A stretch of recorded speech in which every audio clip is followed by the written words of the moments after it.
ಬ್ರಹ್ಮನ ಮಾನಸ ಪುತ್ರ ಕರ್ದಮನ ಬಗ್ಗೆ ನಿಮಗೆ ಗೊತ್ತಾ? ಭಾಗವತ ಪುರಾಣದ ಪ್ರಕಾರ ಕರ್ದಮ ಸರಸ್ವತಿ ನದಿ ದಡದಲ್ಲಿರುವ ಬಿಂದುಸಾರನ ಆಶ್ರಮಕ್ಕೆ ಹೋಗಿ ವಿಷ್ಣುವನ್ನ ಮೆಚ್ಚಿಸಲು ಸಾವಿರಾರು ವರ್ಷಗಳ ತಪಸ್ಸು ಮಾಡಿದನಂತೆ.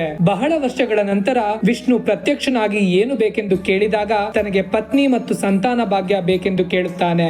ವಿಷ್ಣು ಇನ್ನೆರಡು ದಿನಗಳಲ್ಲಿ ಸ್ವಯಂಭವ ಮನು ಮತ್ತು ಶತರೂಪ ನಿನಗೆ ತಮ್ಮ ಪುತ್ರಿಯಾದ ದೇಹಾಹುತಿಯನ್ನ ಕೊಡುವುದಾಗಿ ಹೇಳಿ ಅವಳು 9 ಪುತ್ರಿಯರನ್ನ ಹೆರುವಳು ಅಂದನು. ಅಷ್ಟೇ ಅಲ್ಲದೆ ವಿಷ್ಣುವಿನ ಒಂದು ಭಾಗ ಕರ್ದಮನ ಪುತ್ರನಾಗಿ ಜನಿಸುವ ವರ ನೀಡಿದನು. ಮನು ಮತ್ತು ಶತರೂಪ ಕರ್ದಮನಿಗೆ ತಮ್ಮ ಪುತ್ರಿಯ ಮದುವೆ ಪ್ರಸ್ತಾಪವನ್ನ ಮಾಡಿದಾಗ ಅವನು ಒಂದು ಷರತ್ತು ಹಾಕುತ್ತಾನೆ. ಮಕ್ಕಳಾದ ನಂತರ ತಾನು ಸಂಸಾರ ತ್ಯಜಿಸಿ ಲೋಕ ಕಲ್ಯಾಣ ಮಾಡಲು ಹೋಗಬೇಕೆನ್ನುತ್ತಾನೆ. ಅದಕ್ಕೆ ಒಪ್ಪಿ ದೇವಹುತಿ ಅವನನ್ನ ಮದುವೆಯಾಗುತ್ತಾಳೆ. ಶ್ರದ್ಧಾ ಭಕ್ತಿಯಿಂದ ಗಂಡನ ಆರೈಕೆ ಮಾಡುತ್ತಾಳೆ. ಅವಳ ಗುಣಗಳನ್ನ ಶ್ಲಾಘಿಸಿ ಕರ್ದಮ ತನ್ನ ಶಕ್ತಿಯಿಂದ ಒಂದು ವಿಮಾನದ ಅರಮನೆ ಮಾಡಿ ದೇವಹುತಿಯನ್ನ ಪ್ರಪಂಚದ ಸುತ್ತ ವಿಹರಿಸಿದನು. ಸ್ವರ್ಗೀಯ ಸ್ಥಳಗಳನ್ನೆಲ್ಲ ನೋಡಿ ಆಶ್ರಮಕ್ಕೆ ಹಿಂದಿರುಗಿ 106 ಶರದೃತುವಿನವರೆಗೆ ಸಂಭೋಗಿಸಿದರು. ಕರ್ದಮನ ಶಕ್ತಿಯಿಂದ ದೇವಹುತಿ ಒಂದೇ ದಿನದಲ್ಲಿ 9 ಹೆಣ್ಣು ಮಕ್ಕಳಾದ ಕಲಾ, ಅನುಸೂಯ, ಶ್ರದ್ಧಾ, ಅವಿರ್ಭು, ಗತಿ, ಕ್ರಿಯಾ, ಖ್ಯಾತಿ, ಅರುಂಧತಿ ಮತ್ತು ಶಾಂತಿಗೆ ಜನ್ಮ ನೀಡಿದಳು. ಈಗ ತನ್ನ ಪತಿ ಎಲ್ಲಿ ತನ್ನನ್ನ ಬಿಟ್ಟು ಹೋಗಿ ಬಿಡುವನೋ, ತನ್ನ ಜೀವನದ ಗತಿ ಏನೆಂದು ದೇವಹುತಿ ದುಃಖಿತಳಾದಳು. ಆಗ